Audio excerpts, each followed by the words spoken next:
What's up, everybody? A Sparrow with a Gun here from Sleepless Nights with another episode on Elite Dangerous. Frameshift drive charging. But this is a very interesting episode because it's kind of serving as the reboot, as some have called it, or return to form, so to speak.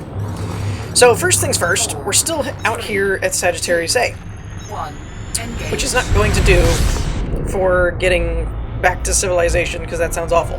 So what I'm going to do is basically just bull rush in and see what happens when you run into a giant super black hole. And I thought about that. I was hoping it would let me through, and like I could do some kind of cool portal wormhole thingy. I wonder if I can keep trying. I doubt it. It's still 39 light seconds away. Meh. Alright, well, I tried. Okay, so the next step is to essentially blow ourselves up. And some of you might be going, ah, what are you doing? Don't worry, I actually tried this in the beta already. I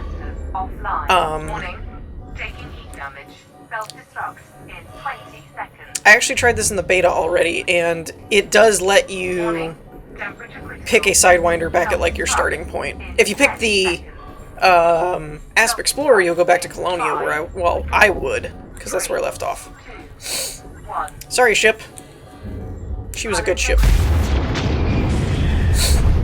So I'll just have a moment of silence for the Asp Explorer. It was a good ship. It served us well, only to be cast aside in the cold darkness of space. See, like this, if we picked the old loadout, we'd go back to Colonia, and I went ahead and tried this in my, in the beta, because I knew the beta is separate from the main game. Declare bankruptcy. I didn't know you could do that.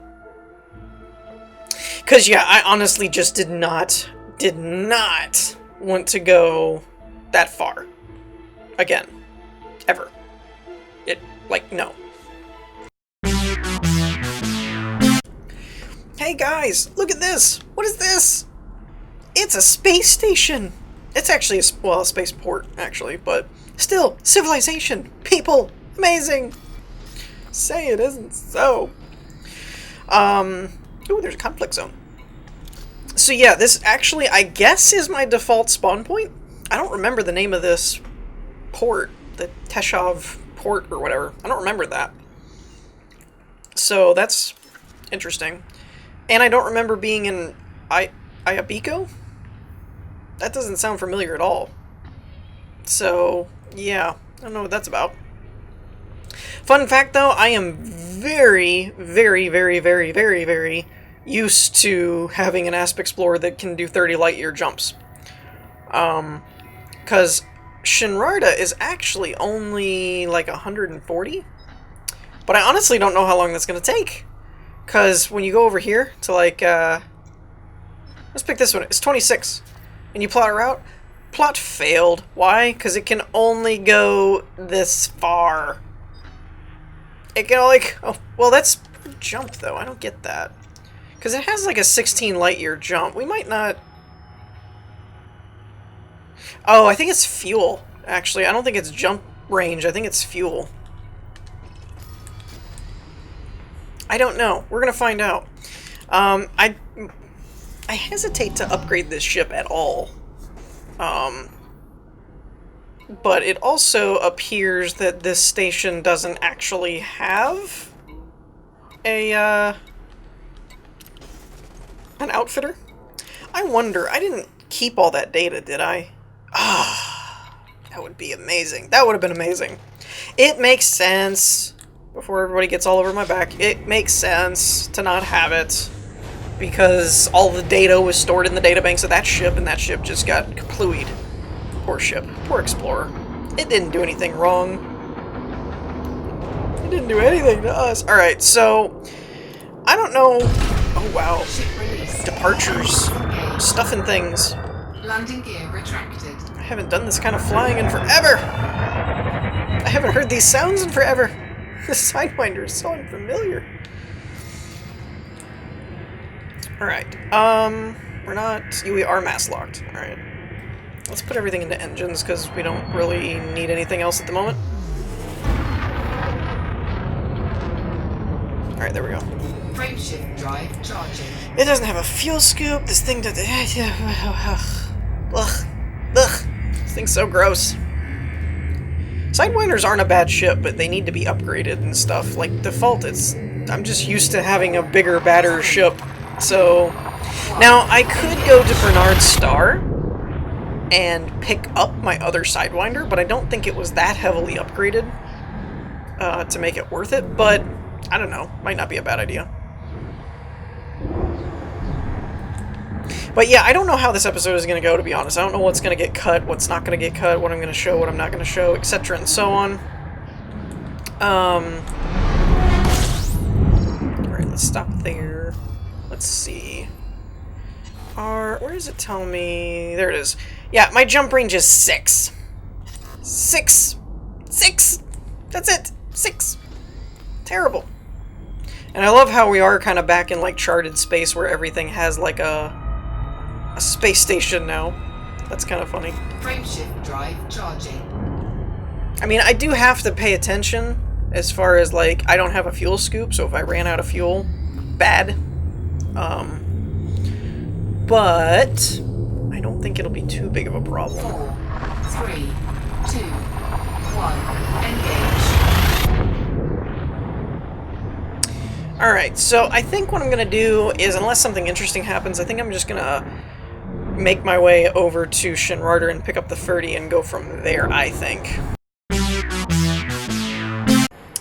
Okay, so I actually decided, because I was having an actually pretty difficult time getting anywhere, for one reason. I couldn't get far enough to actually close the distance. And what I mean by that, it's quite simple, really.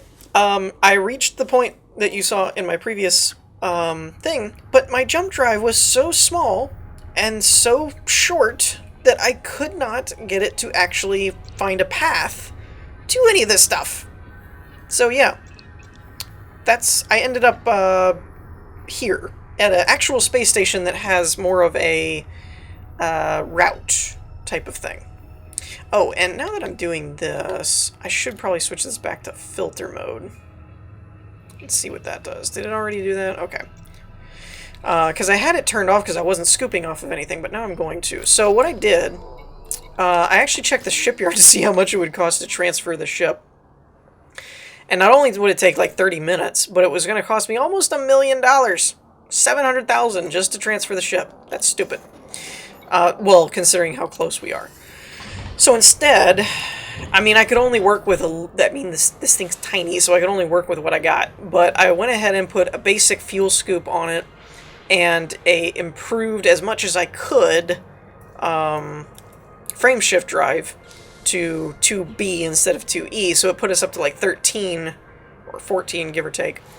So there's that. Now, there is an interesting thing that is new. Stored modules. Apparently you can actually store stuff rather than sell them. So like for weapons, if you wanted to keep the weapon but you just wanted to try a new one, you could actually store these.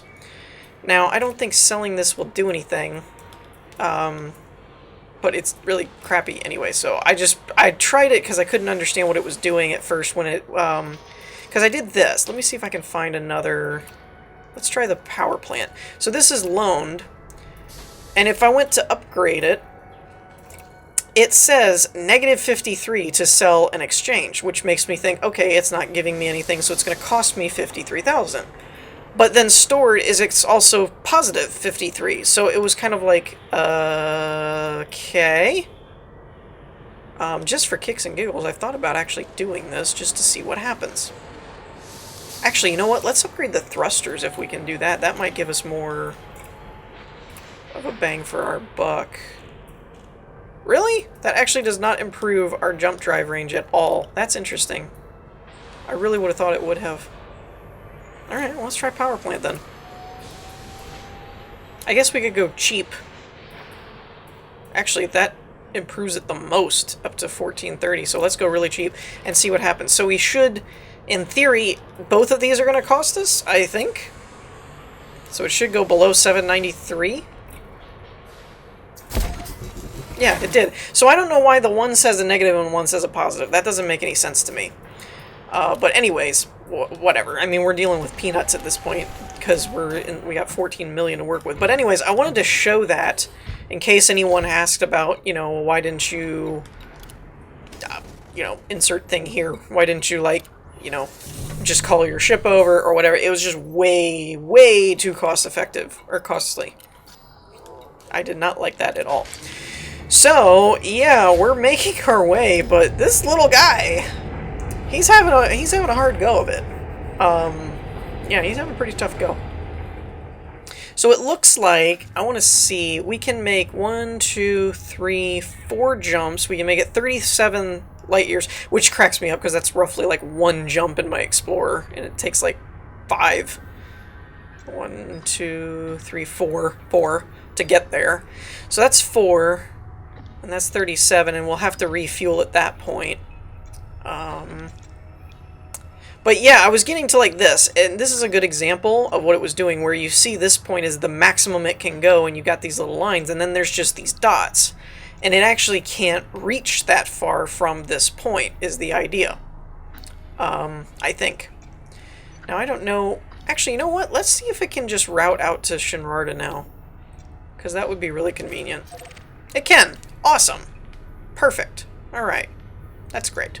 Now, I could go to Bernard's Star and pick up the Sidewinder there, but I honestly don't think it had anything going for it. Like, I don't think it was that special or anything. And that actually did get us a little further. So yeah, I just love how it's 140 or something, and that would have been like 3 or 4 jumps in my Explorer. It's just like, wow, I forgot how, like, beast I made the Explorer and how much further we were. Alright, so let me go ahead and see if we can make it over to Shinrarta before we... Oops. Nope. Ship restraints disengaged. Nope. Observe speed restrictions Retract. when passing through the airlock. Track the weapons. Landing gear All retracted. threats will be reported to system police. Yeah, sorry. Retract your weapon. Sorry about that. I forgot. I haven't been in civilized space in forever, lady. You gotta give me a break. That is true. I'm actually not used to the civilized space anymore. I was like, wow, there's space stations everywhere. Wow, there's rules. Oh, I have to ask for clearance. I have to dock somewhere. 13. We can make it in 13 jumps. That's sad.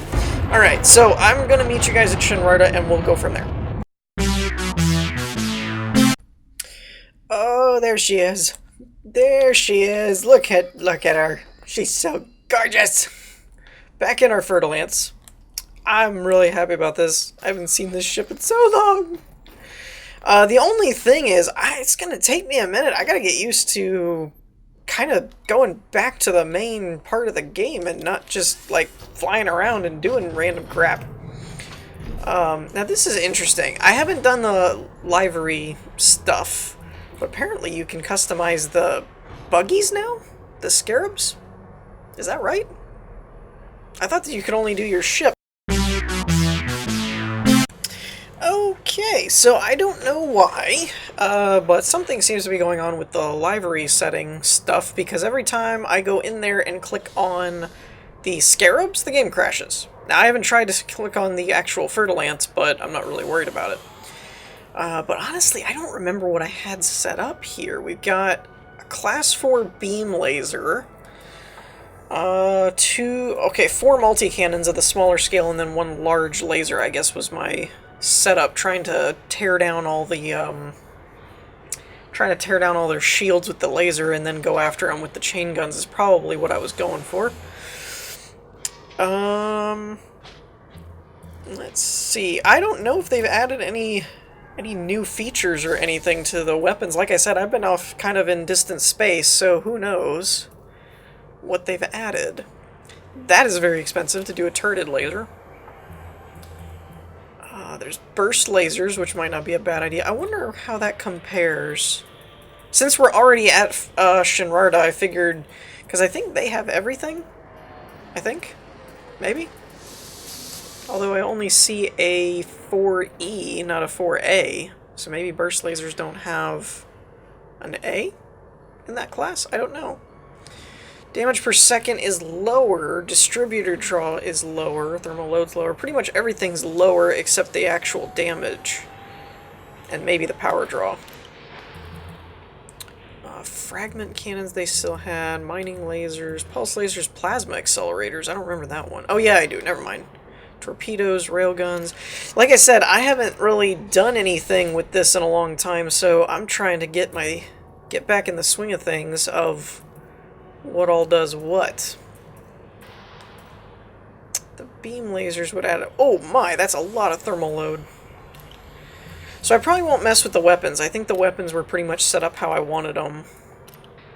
I think, if I remember correctly. The other way to do it would have been to put a cannon, but I don't think any of the bigger cannons, the class 4, I don't think was gimbaled.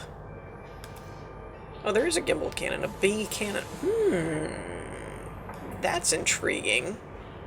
So I could actually do, like, 4 smaller class 2 beam lasers or something, or pulse laser, whatever, burst beam, pulse, some kind of laser, and then have a gimbaled cannon. Though the overall DPS is lower, but I don't know about the initial impact damage. It's probably going to be higher. Read more. Where's the actual damage? 56. And the maximum range... Why can I not go back? That's weird. Okay, I'll just do it that way. The range was like 45 something crazy. So this is 3. And then the actual... Does it have a damage? Damage per second is 32. So essentially it would take a little under 2 seconds to do what the other one does, but you'd only have to... The other one you'd have to fire multiple times, which I don't know what the fire rate was, I didn't look. What's utility? Shield booster, shield booster, shield booster. Kill warrant scanner, frame shift scanner, chaff. Okay. Core internals. Ooh, we could upgrade the bulkheads, maybe. Why insufficient credit? Oh, wow. Oh, my goodness gracious, that's expensive. I forgot how expensive all this stuff is. Alright, so we're maxed out on our thrusters, our power plant, frame shift drive. Assuming I put them, you know, in the right bays. Power cup or distributor's good. Life support is not maxed out, but that's fine. Because we don't make a habit of getting blown up. Sensors are good. Can I do any better with the fuel tank? No. Okay. Oh, wait a minute. Wait. Oh, it's the same thing that I have. Okay, I was like, why does this say 8 and then 248? Okay. Anyways, and like I said before, I apologize if the episode is not really going how everybody expected or whatever. I really just had to get back into the swing of things, and I totally forgot kind of how everything was set up. And I wanted to figure that out. I also need to figure out, like, what we're doing, where we're going, what missions we're taking, if we're doing anything, bounty hunting. I might actually leave that till the next episode. Maybe we'll do a little something, get our feet wet. But I gotta kind of figure out what all we're doing. Galnet, faction status summary. Gotta remember how all this stuff works. Let's check the mission board, see if there's anything that stands out to us. I haven't done missions in a long, long time. Normally I've just done contract stuff. There's a community goal elsewhere. That's all cargo stuff. Is this who I'm on? Yeah, okay. Available, donate 50 to the cause. Meh. A lot of this is supply runs and stuff. I was looking more for combat stuff. Also doesn't pay very good. Ooh, what is this? 1 million materials to... Ooh, wet work job. What are we looking at with this? These actions are considered illegal in most systems. Great. We need you to take care of someone for us. We will provide more details when you reach the LFT system. Collect your reward from the Jameson. What are we looking at? Material rewards, hybrid capacitors, and mechanical equipment. I have no idea what that does. Higher ranked missions are offered. Okay, so is it just an... this is covert assassination contract. Okay, so that's an assassin mission. What's the time on that? 23? Nee. I have the time probably, but I don't know if I want to go after a bounty like that right off the bat. So pretty much we have a delivery or we have a an assassination. What is this? Minimum cash, proportional contribution. Earn rewards by delivering to Hiram's anchorage in the Prism system.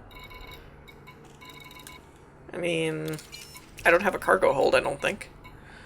So I guess missions are probably going to be out at the moment because I don't have a cargo hold or whatnot. I don't know if I can do anything with passengers at all. Again, don't have a cargo hold. I don't know if you need a special hold or something for that. Minimum cabin class economy. Okay, so you do have to have some kind of cabin type thing. What are the... Oh, wow! You can make money, though! Jiminy Cricket. Now, wait a minute. What is this? I can do this? No, I can't do this. Can I? Be prepared for a long flight. Fuel scoops will allow you to refuel from stars. Transport famous explorer to Cupid's arrow. Plan your journey via the galaxy map. Minimum cabin class business. So where do you get... I wonder if it's the ship type. I wonder if I don't have the right ship. Wow, 12. Economy. Wow, you can make some money in this. Like, there's a couple of these that are a couple million. There's another million one. Interesting. 17 million. Contract rank Ranger exceeds your current rank of Pathfinder. So that's more of the Explorer line, I guess. Like, you have to upgrade your Explorer rank. Yeah, because I'm still a Pathfinder. I just realized my CQC rank is helpless in that. That's funny. Alright, so let's go back to outfitting for a second, because I want to see... I guess it would be optional internals. Oh, I didn't check that either. So we have shield generator, a separate fuel tank, an extra fuel tank, a 2-bay hangar, fuel scoop, standard docking computer, and a planetary approach suite. Okay, so I'm guessing it would be in this area somewhere. We have AFM's cargo rack, docking computers, hatchbreaker limpets, prospecting, stellar body scanner, that's interesting. Shield cell bank, surface scanners. I don't see anything about... Actually, I didn't even see anything about the hangars, did I? Cargo racks, did I miss that? I must have missed... Passenger cabins, there they are. Now, that wasn't there before, so maybe it requires a certain size. I'm not sure. Economy cabin is considered small. Now this is interesting. What is the point? Okay, so a higher class is more space, but a higher rating might be... I don't know what a higher rating might do, because all of this just says small 248 kind of thing. Business class. Oh, this is kind of cool. You can even see a little picture. It's like one's... Oh, no, that's interesting. They're both economy. Why does that image look different? And then that one's back to the other one. That's weird. But anyways, I think that's cool. It's like some of them are like bunks and some of them are like suites kind of thing. That's kind of cool. Business. First class. Passenger cabin. Cabin 3. So here's an interesting thing is... Overall, you can carry the most people with the higher economy class than the business or the first class. But I imagine you can take on higher paying jobs because they're more luxury, like you can basically turn it into a yacht kind of thing. So that's interesting. While we're here, again, I apologize if it's not what you wanted or whatever, but we'll get there. I'm just kind of getting my feet wet back into the thing of things. Let's check and see if they have any new... ships that totally went under my radar or something. Cobra, Vipers, the Diamondback Scouts, we had all that. Transporter, Diamondback Explorer, the Imperial Courier. That was another cool little ship. I always kind of assumed the Courier was kind of like the, almost the equivalent, I guess, or the lateral to the Fer-de-Lance, but I could be wrong. Again, I've been really out of touch with the ships and stuff. Good old Vulture. Love that thing. That was a nice little ship. Federal dropship. Type 7 transport. We can actually buy that? Why can't I buy the... Oh, my rank isn't high enough. Okay.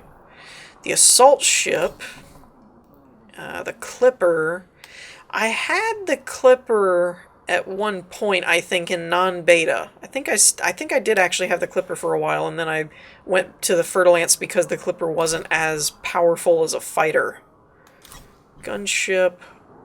Now, the Orca is probably what I would do if I was trying to do some kind of... Because it even comes with economy, you know, like... Oh, and there's a 6, so you can go higher. Okay. Fer-de-Lance. Pretty ship. Pretty ship. Python, I've heard, might actually be like the next step for me. In keeping with the kind of... What the heck is that?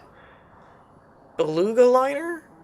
It's one of the most prestigious vessels to travel the space lanes. Only the Imperial Guatemala liners rival these glorious vessels.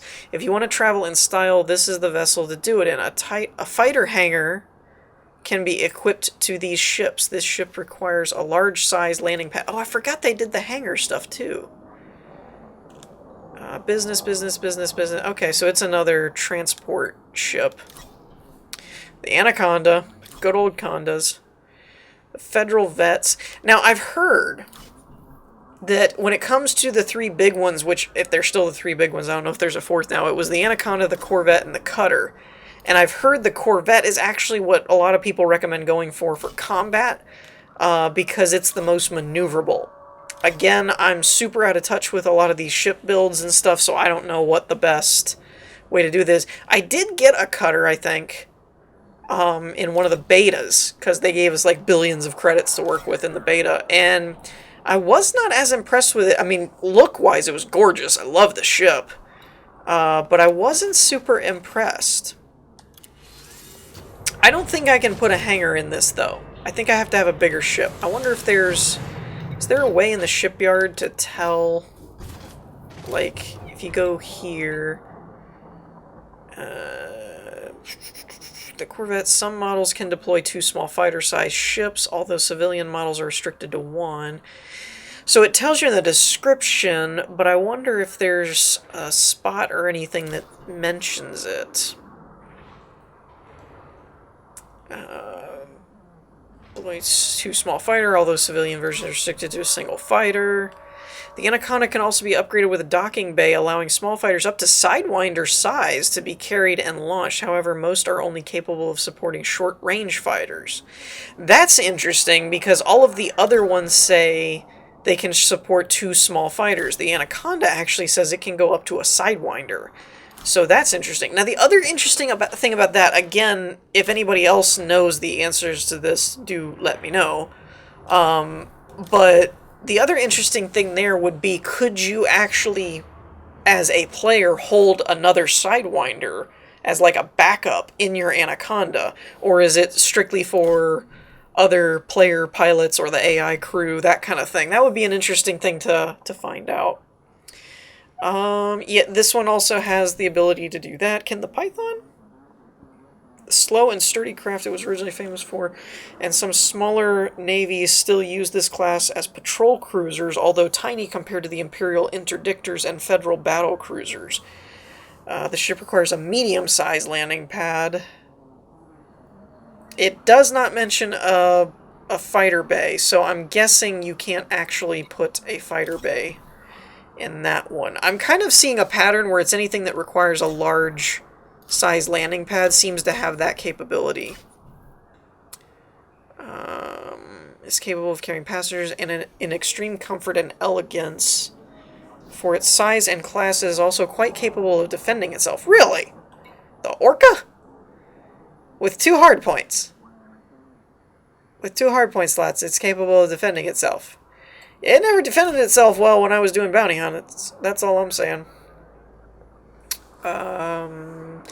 It can also be equipped with the fighter. Okay, there goes the whole large hangar theory, because the gunship can hold fighters. Gunship sounds pretty beast, actually. What's its hardpoint setup? It has 2? Is that it? That can't be right. That can't be right. It's got to have a bunch of empty ones, then. Because there's no way a gunship would only have 2 hardpoints. That doesn't sound right at all. And it doesn't tell me... Normally they come with like some kind of stock default hardpoint setup. No, I guess not. Maybe that's what the Orca thing was too, because the Clipper only has 2 pulse... Like, all these just have 2. There's no way. So it must just not show you anymore how many hardpoints it has. It used to, though. I think, anyway. These additions come at the expense of a smaller internal, making it less versatile, but better in its specialized role. This is another thing that I've thought about moving to, is the assault ship, or the gunship. I need to get my Fed rank up, but it's still something that's an interesting idea. The dropship most definitely should. Capable of carrying large loads. Its versatile nature makes it well suited. Oh, it actually doesn't say it can support fighters. That's interesting, because as a dropship, I would have figured... I mean, I guess dropship could be for people, like like an APC. But, oh well.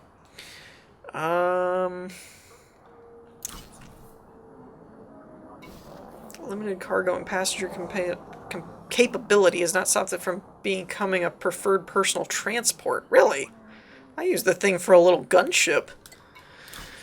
Alright, well anyways, like I said, I apologize if this wasn't really what you were hoping for, but we're going to get back into the swing of things now that we're back to Shinrarta. It took me a lot longer off camera to get here than I expected, so I really didn't have as much time to work on going and doing something with the ship, but it also leaves me time for you guys to throw in inputs of let me know what you guys want to do, what you want to see, where we want to go. Obviously, we're not doing exploring, so should we take on missions, assassinations, go, you know, look for bounties, etc., and so on. And also what kind of ship we should look at moving to in the future, because ultimately, you know, you do bounty huntings, you know, because it's fun, but you're really going to make money. So let me know what you guys think as far as what we should do for that. There is also a beta going on at the moment for the next patch that they're working on. So let me know if, even though we got back here, let me know if you guys think I should switch over to the beta, because there is the beta for the character creator and a couple other things, but I don't know exactly what all the beta's for. So let me know what you guys think in the comments. In the meantime, I hope you all enjoyed. If you did, leave a like, and I will see you all next time. Peace.